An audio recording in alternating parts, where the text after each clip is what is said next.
The Forgotten Hospital. A faint breeze rustles through the overgrown weeds surrounding the decrepit, hollow shell of an abandoned hospital. The moon hangs high, casting pale light over shattered windows and crumbling walls. 6 friends stand before the building, armed with flashlights, cameras, and frayed nerves barely hidden behind forced grins. "Come on," says Alex, the group's ringleader. His voice wavers slightly as he gestures toward the entrance, a set of rusted double doors hanging crookedly on their hinges. "This is supposed to be one of the most haunted places in the area. Let's go make history." The group hesitates only briefly before filing inside. The air shifts immediately. It's colder, heavier. Dust swirls in their flashlight beams, and the stench of mildew mingles with something faintly metallic. The hospital envelops them in eerie silence, save for the occasional groan of fractured beams settling overhead. At first, the mood is almost playful, with the friends snapping photos of graffiti-covered walls, overturned hospital beds, and shattered equipment. But uneasiness creeps in with each passing minute. Doors creak in the distance, and faint echoes ripple through the cavernous halls.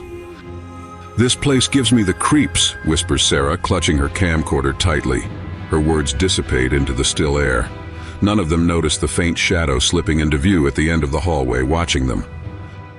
The group's laughter fades as the hospital's sinister atmosphere begins to press down on them. They trace their way back to the entrance, only to find the hallway completely different. "Wait," mutters Chris. "This doesn't make sense. We came through here. The exit should be right there." It isn't. Instead, the corridor seems to stretch endlessly into darkness. Confusion ripples through the group. Doors open into unfamiliar rooms they know they haven't entered. Panic starts to simmer. "We're not lost," Alex insists, though his voice betrays his own uncertainty. "It's just a hospital. Let's retrace our steps." They wander deeper, the building seeming to shift around them. The walls feel closer, the darkness heavier. It isn't long before they see the first ghostly figure, a pale, translucent shape gliding silently down a parallel corridor. "What was that?" stammers Rachel, her flashlight trembling in her hand. No one answers. They need no words to confirm what they're all thinking. It wasn't human. Then the whispers start, faint, indecipherable at first, but soon each of them hears something chilling, their own names being called softly, deliberately, by voices that sound impossibly close. Sarah snaps. "I can't do this!" she screams, bolting toward the next hallway. The others scramble to chase her, their footsteps echoing like hollow drumbeats in the oppressive silence.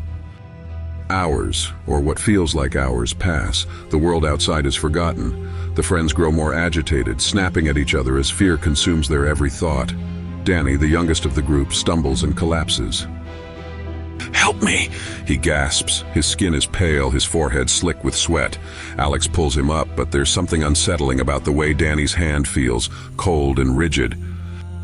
"You okay?" Alex asks, but Danny doesn't respond. His eyes dart around the room, unseeing, his lips murmuring faint, unintelligible words.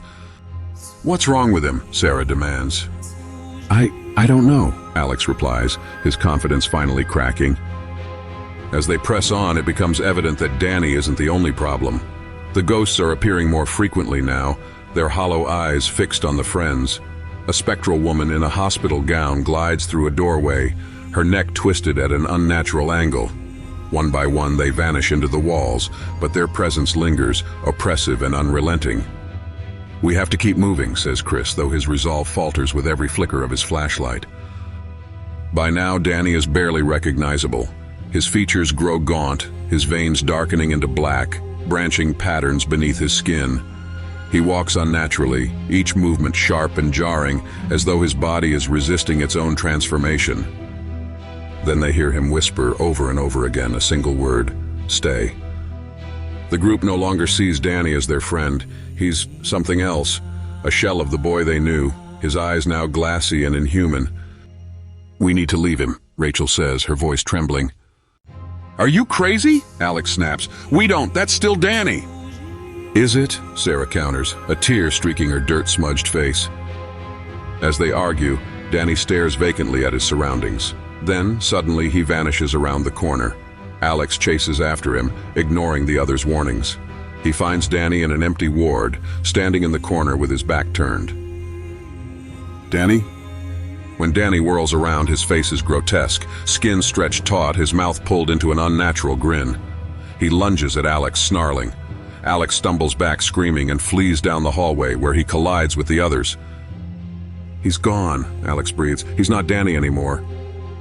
Every flickering light, every groaning floorboard, and every ghostly whisper now feels amplified.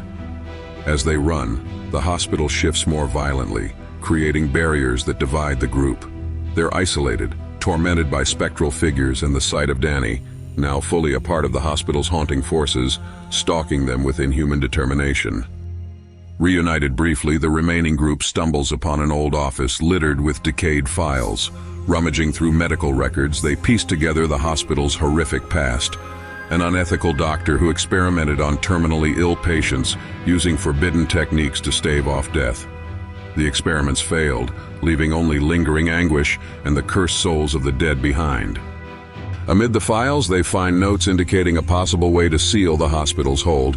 It requires a sacrifice. One of them must willingly stay behind, tying their soul to the place to free the others. Before they can decide, Danny finds them.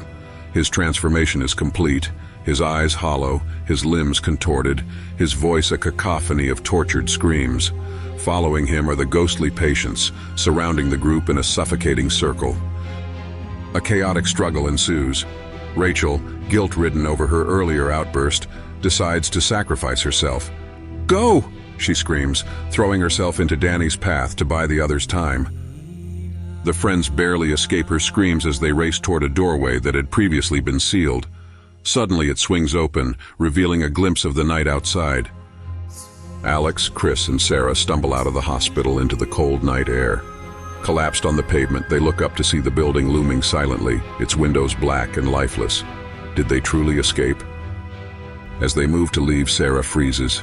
"Do you hear that?" she whispers. Alex and Chris exchange uneasy glances, but hear nothing. Then, faintly, Alex hears it too, his name carried on the wind in Rachel's voice, followed by a cold touch on his shoulder. The camera pans back to the hospital, its broken facade casting a shadow across the friends below.